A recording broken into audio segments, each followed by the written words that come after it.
안녕하세요. 반갑습니다. 부박 이병원 교수님의 시사 부동산에 대해서 시작하면서 인사 올립니다.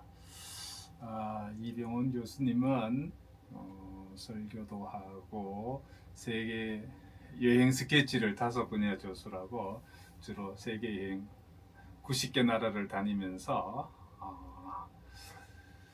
주로 해외 여행에 대한 그런 얘기를 많이 하는데, 뜬금없이 뭐 부동산, 시사 부동산은 무슨 얘기인가 하고 의아하게 생각하실 분도 아마 있을 것입니다. 제가 부동산에 관심을 가진 것은 한 4, 50년 됩니다. 어떻게 그러냐, 제가 여기 부박 이병원 교수님이라는 것은, 부박은 부동산학 박사란 얘기입니다. 제가 건국대학교에서 부동산학 박사를 취득했었습니다. 그리고 저는 19살에 서울에 올라와서 지금까지 서울에 40여 년간 살고 있습니다. 그때는 뭐 형편이 좋지 못해서 논현동과 역삼동 그리고 개포동을 전전하면서 살았습니다. 그 형편이 좀 못해서 논현동과 역삼동과 개포동을 전전했다는 게 무슨 얘기인가? 지금 서울을 생각하면 그런 게 아니죠. 그러나 제가 70년대 말 80년대 초 서울 와서 생활할 때는요, 서울이라 그러면은 사대문 안을 서울이라 그러고요, 한강을 넘어서 오면 여기는 변방이었어요. 집값도 저렴했습니다. 사대문 안 집값이 비싸죠. 이 논현동, 역삼동, 개포동 집값은 비싸지 않았습니다. 그러다 보니까는 직장은 저 사대문 아니고 이 논현동과 이 역삼동에서 출퇴근을 했어요. 그때는 직장 버스가 있어서 통근 버스를 타고 다녔는데요. 그래서 서울 사대문 안에 사는 사람 부러웠습니다. 한강을 넘어가려면은 참 시간도 많이 걸리고 그랬었습니다. 그런데 이제 한 40여 년이 지나니까는 세월이 바뀌었네요. 갑자기 뭐 강남이라는, 그때 제가 서울 생활할 때는 강남이라는 단어보다는 영동이라는 단어를 썼어요. 지금 세브란스 병원, 강남 세브란스 병원도 영동 세브란스 병원이었고요. 또 주공 아파트도 영동 주공 아파트. 제가 아마 처음 결혼해서 전세를 얻어서 들어간 집이 영동 주공 아파트였어요. 그때 연탄 아파트더라고요. 상상이 되지 않죠. 계단으로 5층짜리 아파트인데요. 계단으로 막 올라가면은 계단에 거기 아궁이가 있었어요. 그 연탄을 갈고 제가 연탄을 갈고 그렇게 했습니다. 그리고 거기에서 제가 집도 사기도 했습니다. 그래서 사자마자 1층에 보면 화단하고 사이 공간이 있어. 거기 나무로 문을 만들고 거기다 연탄을 보관한 그런 기억도 있습니다. 아주 호랑이 담배 먹던 시절 얘기 같죠. 제가 처음에 서울에 와서 경험했던 것입니다. 그런데 서울이 이렇게 많이 발전하고, 특히 이 강남에 그때는 2호선 전철도 생기지 않을 때였습니다. 2호선 전철이 생기고 아마 1983년이나 4년도에 2호선 전철역이 생겼어요.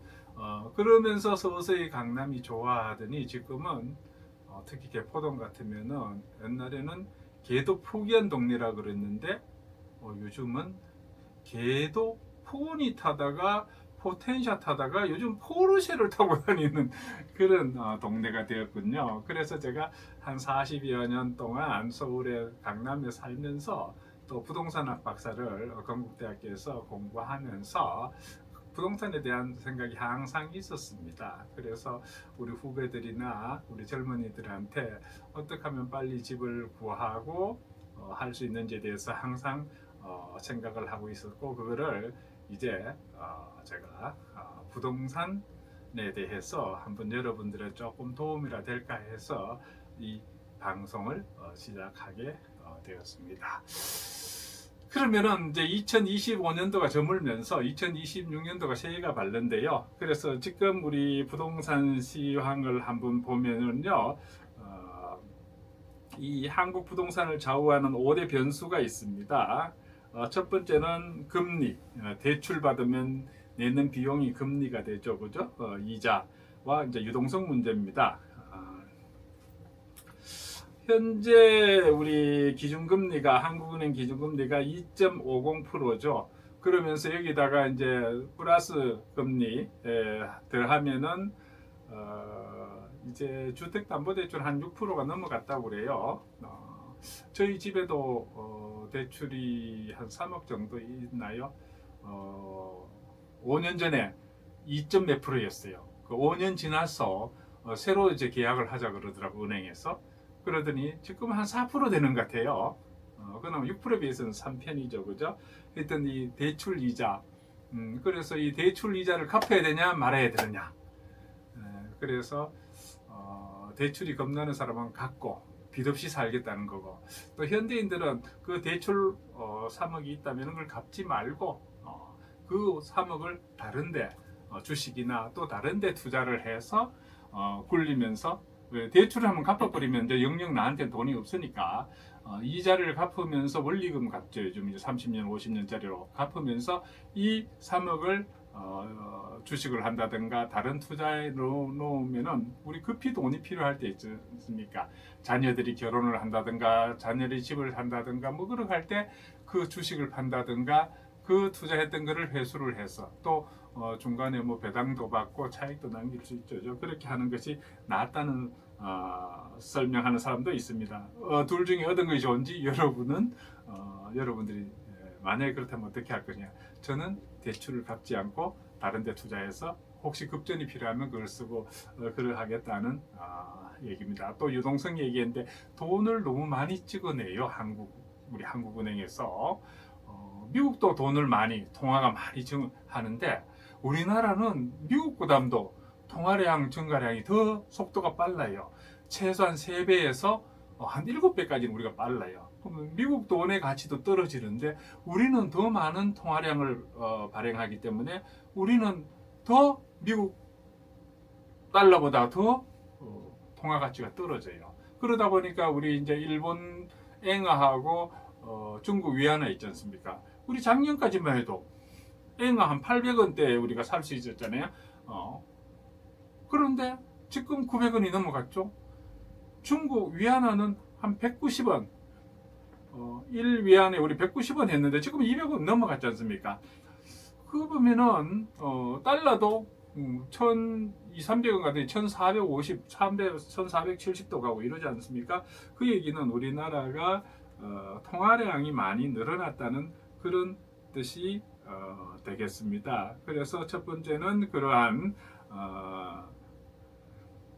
금리와 유동성이 상당히 우리나라에는 그런 문제가 있다. 또 양극화 있죠. 서울 중심의 모든 부동산 자산의 가치가 높아지고 지방은 떨어지는데 서울은 더 비싸진다. 그래서 서울 비중이 한 43.3%까지 지금 상승을 했습니다. 점점 서울 비중이 높아지는 양극화가 심하게 되어 있고요. 또 문제는 이제 주택도 수요와 공급의 원리에 의한 하나의 상품으로 봐야 됩니다. 투자 상품으로 봐야 되는데 우리는 주택은 투자 상품으로 보면 안 돼, 투기하면 안 돼. 그 정책이 너무 강하기 때문에 그러는데 일단은 주택도 하나의 재화이기 때문에 수요와 공급의 그거를 넘어설 수가 없는 것입니다.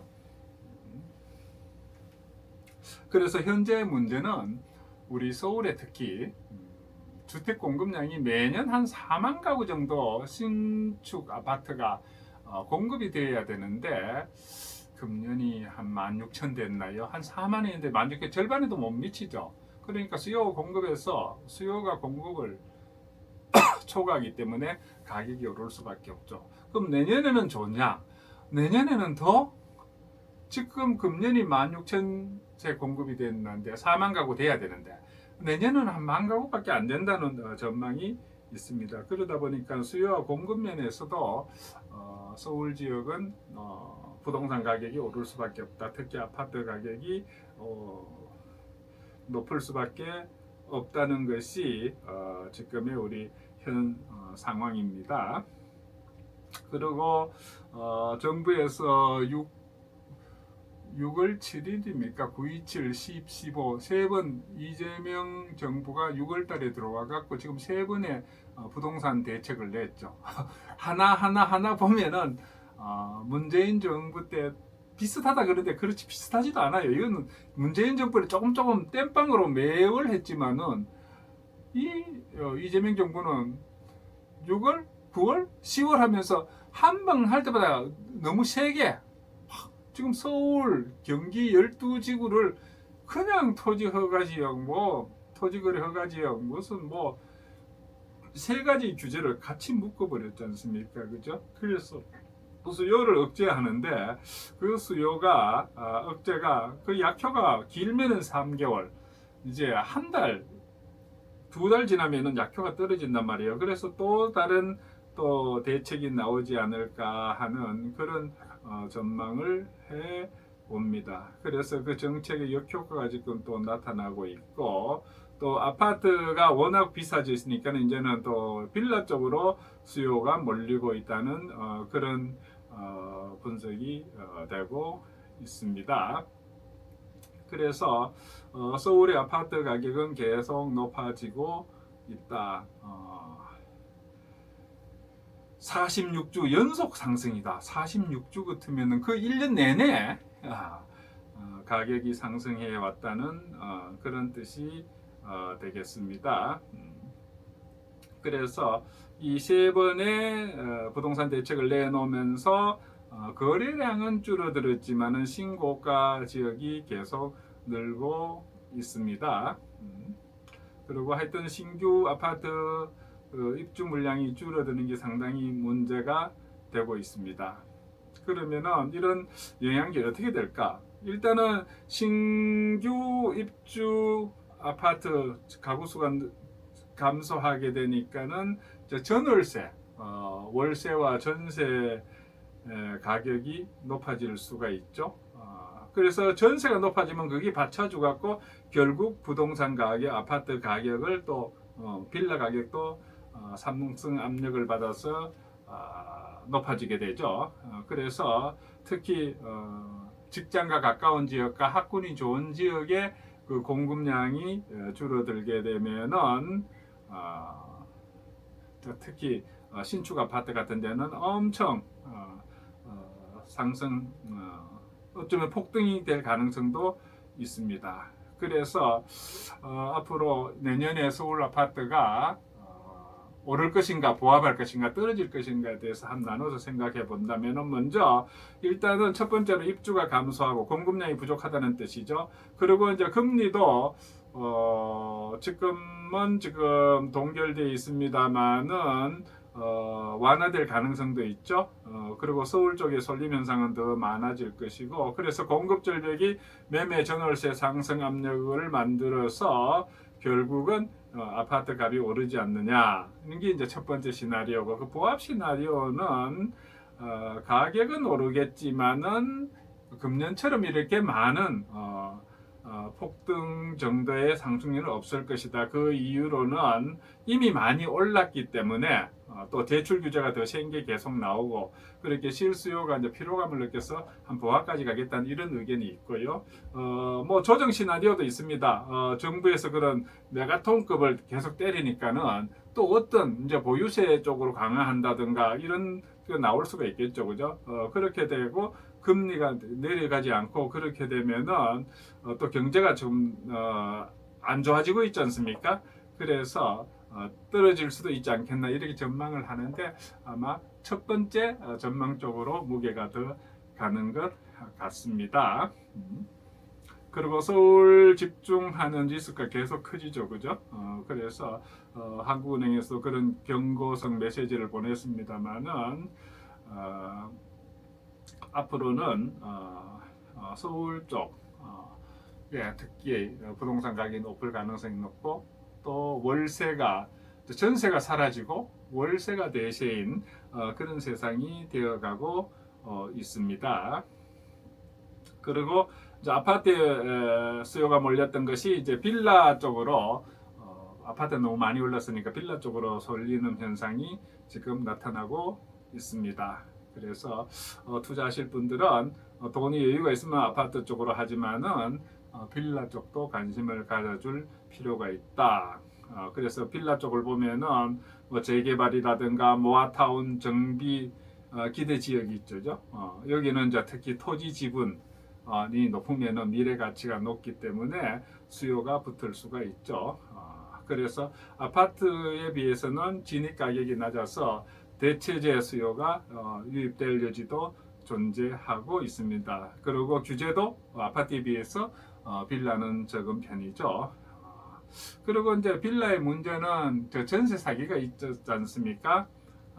그래서 그런 문제가 있고 또 담보 인정 비율 등 보증기관의 심사가 그 전세 보증할 때도 좀 강화되는 추세입니다. 그래서 빌라에 그런 문제도 있다는 걸 여러분들이 아시고 또 2026년 서울 임대 시장을 보면은요, 전세는 선별, 월세는 구조적 확대 측면으로 그래서 월세가 높아지지 않을까, 전세도 많이 높아질 겁니다. 그리고 지금 2+2로 하고 있는데 뭐 어떤 정치인은 뭐 3+3 또 3으로 한다는 뭐 얘기도 있는데 그 실현성이 별로 없는 것 같고요. 그래서 빌라 다세대는 전세 사기 사건이 일어난 이후부터 월세 비중이 늘었다는 보고가 있습니다. 그리고 이 빌라는 특히 보증보험 가입 가능 여부를 계약적 단계에서 확인하는 것이 사실상 필수 절차가 되었습니다. 이게 그 평가 빌라 평가 대비 그 전월세 금액이 어느 그 한도를 높아가면은 보증보험에 가입해야 돼요. 그보다 물론 낮으면은 보험 가입 안 해도 되는 그런 문제가 있습니다.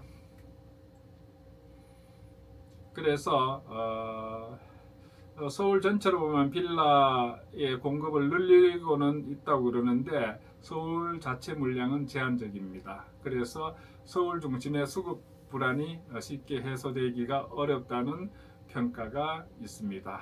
그래서 2026년도 아파트 대 빌라 전망을 보면은요, 서울 아파트는 공급 감소와 서울 솔림이 하방을 단단하게 받쳐주고 있기 때문에 또 그리고 금리 정책 변수로 상승폭은 조금 금년에 비해서는 좀 둔화되겠지만은 국지적으로는 상당히 강세를 보일 가능성이 높습니다.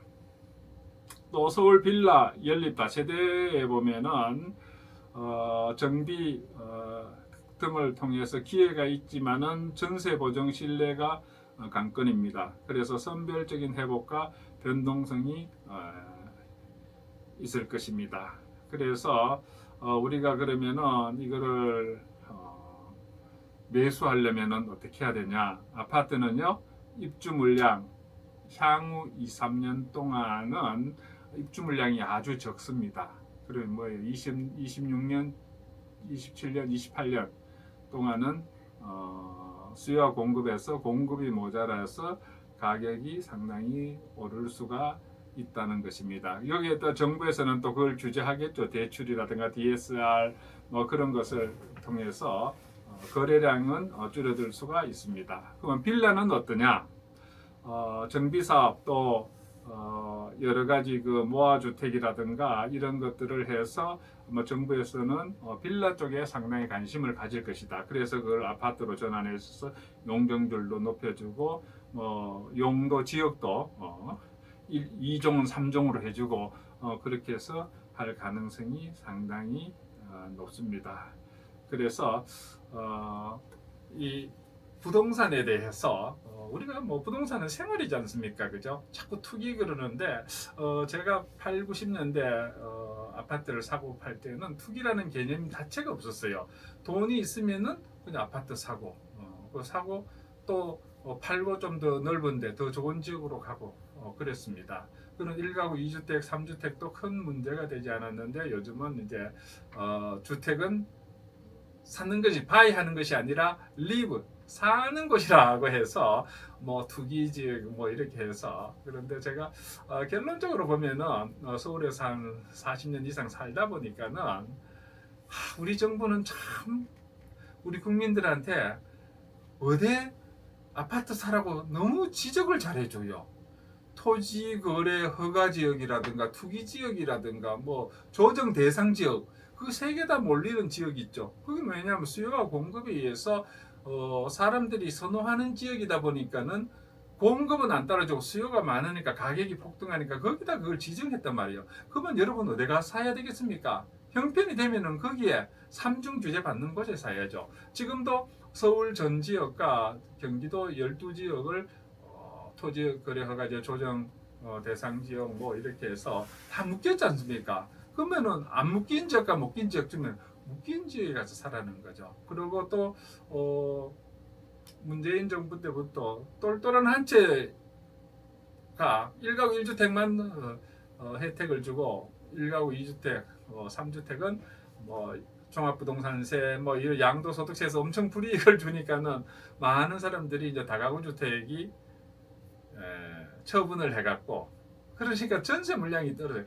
이게 2가구 3주택 있는 사람들이 물건을 내놔야지 전세 시장이 형성되는 것이지 다 똘똘한 한 채로 모아갖고 그 자기가 또 자가로 살면은 이제 전세 물량이 없다는 겁니다. 그래서 이제 전세 얻기도 힘들고 월세는 높아가고 전세 가격도 높아가고 그럼 전세 가격이 높아지면 또 그걸 바탕으로 해서 아파트 값은 또 오르는 이런 현상을 지금 보고 있습니다. 그래서 지난 정부의 문재인 정부에서는 집 절대 사지 마라. 내리면 사라 그랬고 박근혜 정부에서는 여러분 빚내서 집 사라 그랬습니다. 그래서 우리는 이제 행동으로 알아요. 경험상 박근혜 대통령이 빚내서 집 사라. 지금 집 사면은 양도소득세 면제해주겠다 팔 때 뭐 그렇게까지 했잖아요. 아마 지금 대표적으로 타워팰리스 미분양 났고 뭐 그럴 때입니다.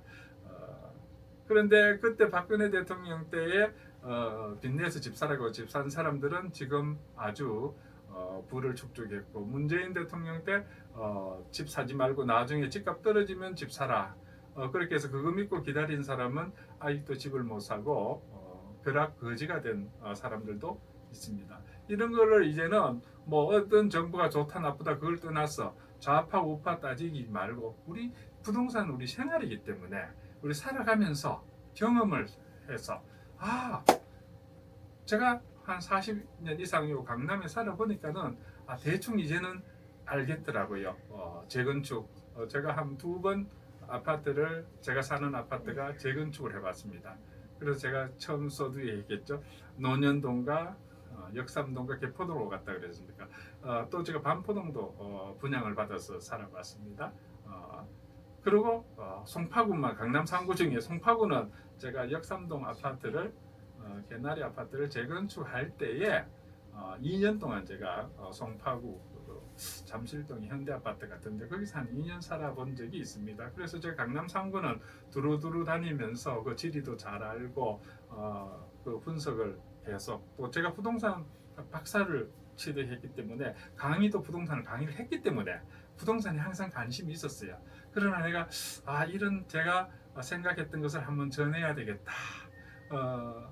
그렇게 했는데 마침 이제 유튜브로 제가 시사 부동산 강의를 시작해야 되겠다 해서 지금 여러분들한테 이제 처음으로 제가 여러분들한테 시연 방송으로 한번 해봅니다. 여러분 첫 시간부터 이렇게 참여해 주셔서 감사를 드립니다. 다음 시간에 더 좋은 콘텐츠로 여러분 찾아뵙겠습니다. 이상 부박 이병헌이었습니다. 감사합니다.